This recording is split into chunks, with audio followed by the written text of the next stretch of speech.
It was good, party people in the place to be. What's up, y'all? Peace, respect, peace, and light. For real. So,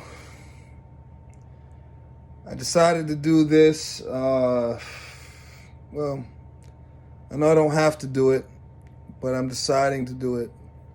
And before I do it, I'm just going to let you know that you have full permission to share this video with anyone you see fit if needed.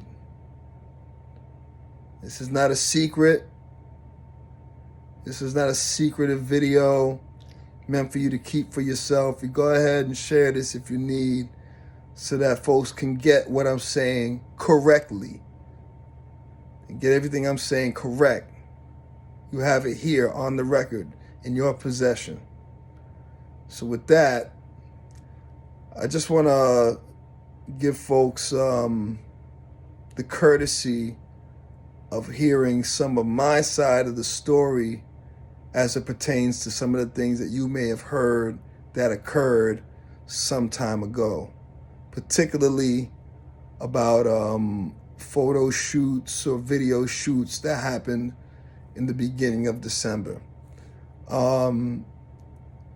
What you should know, and what people here in the chat know, is that the video shoot that took place in Connecticut with Regular Cat was organized by me and me alone. That's it. I called up Cat. I made the date. I made it happen. And what I made happen was supposed to be originally a video shoot for me, yours truly the poet, and Mike Hoffa. That was it. The reason for that is because Mike Hoffa, yours truly, and myself have a very incredible song off of Mike Hoffa's project called Remember. And because of us being around each other, probably for the first time ever, it was an opportunity for us to get together and shoot the video while we were amongst each other together for the first time. It was the best bet that I felt I could have made. It was the best bang for the buck when it came to having yours truly work on the video, because naturally, if yours truly was in the video, he wouldn't charge us because he's in the song and he wants to burn from the record too. So that's why I chose that song, because it was a song that he was on. And then I made a consideration for Mike Hoffa, because Mike Hoffa was traveling the farthest to be in Connecticut. And then, of course, I like the song, so naturally I want to push for the song because I'm on the song. So as you can see, there was no exclusion or really inclusion of anybody else, because that song was for us. And then lastly, it was a chance for me to meet Regular Cat in person for the first time.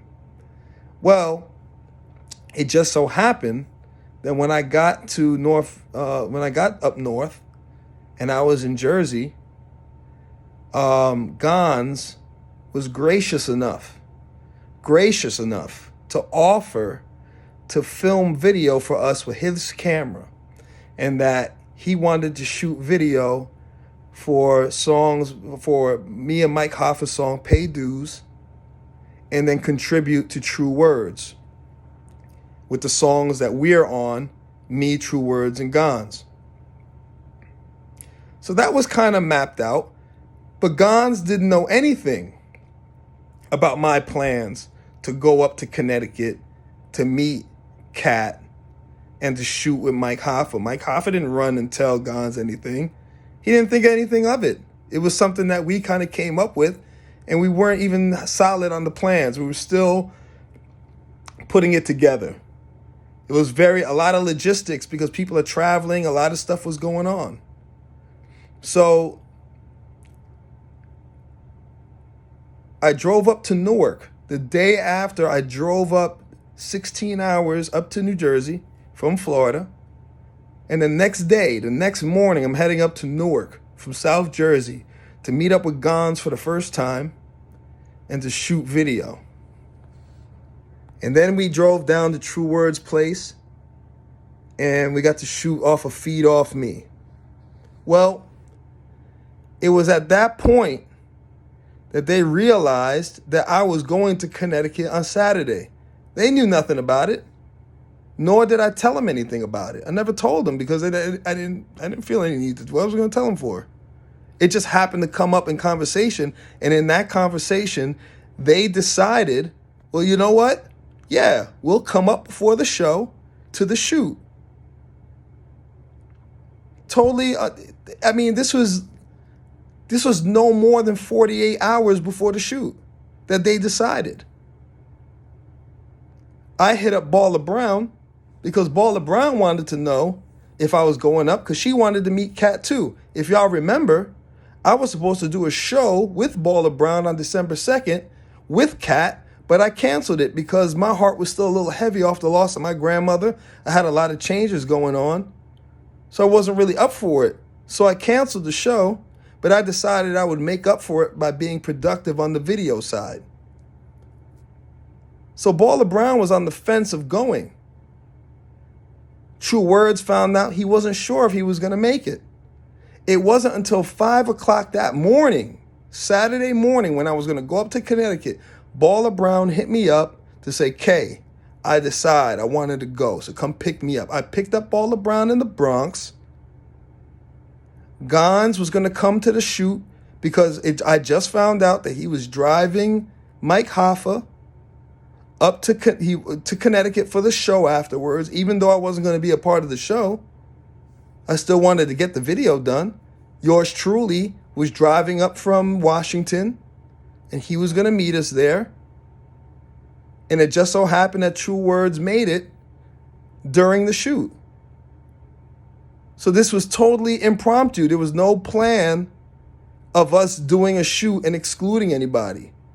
If anybody did the excluding, it was me and me alone. So if anybody took the picture of us together and waved it over your head like we meant some kind of ill harm to other individuals by not inviting them, well, that falls solely on me because I'm the one that planned the shoot. Nobody was planning a shoot for me. When I went up north, we shot video for a total of 6. 1, 2, 3, 4, 5, 6 songs. That's Pay Dues with me and Mike Hoffa. We did Amen with me, True Words, and Gons. We did Feed Off Me, True Words, and Gons. Mike Hoffa did the song with him and Vince Vega, I Believe. After they dropped me off, they went in Perth Amboy and shot more video. Then we shot for Remember. Me, Mike Hoffa, and yours truly. And then in Connecticut, out of a chance encounter, I managed to convince yours truly, the poet, to link up with Baller Brown to shoot for a song called Mag by Baller Brown and Vince Vega. And Baller Brown paid yours truly, the poet, that very day in Connecticut to shoot a video for her there. So where was this big effort to leave people out of the shoot? There was no effort because I had no intention of telling anybody else that we were there because nobody owns me. I don't owe anybody an explanation for what I'm doing. And think about it. I'm not taking credit for doing all those videos, but that was a lot of work that I know I put in for a good amount of what happened in order to make those videos happen. But Gons put an effort. Mike Hoffa put an effort. It was all a split up effort. So the question is, if we got that much done and people had other things to say about it, well then where's your work? What did you do? What were you doing? You see what I'm saying? Now I'm not gonna dig up what was said here, but anybody scapegoating me, pun intended, anybody scapegoating me to make me look like as if I was getting people grouped up to play other people out and to backbite people, none of whom were mentioned at all during these gatherings whatsoever. Everybody was happy to participate. It was just a hip hop thing going on. There was no ill intention, no malice whatsoever in any of these efforts at any time. So to scapegoat me and to make it look as if that people were supporting me and that was a slap in the face to other individuals is not right. It's not right. I'm sorry. And I apologize if anyone was made to feel as if like that was going on, but now you know the truth and you can investigate for yourself whether or not what you were hearing was true. But I can assure you that a lot of it was a lot of scapegoating and a lot of stuff that was not true whatsoever. So with that being said, you can draw your own conclusion to that. If anybody has any other questions or issues, you can hit me up, all right? And you can let me know. Peace, y'all.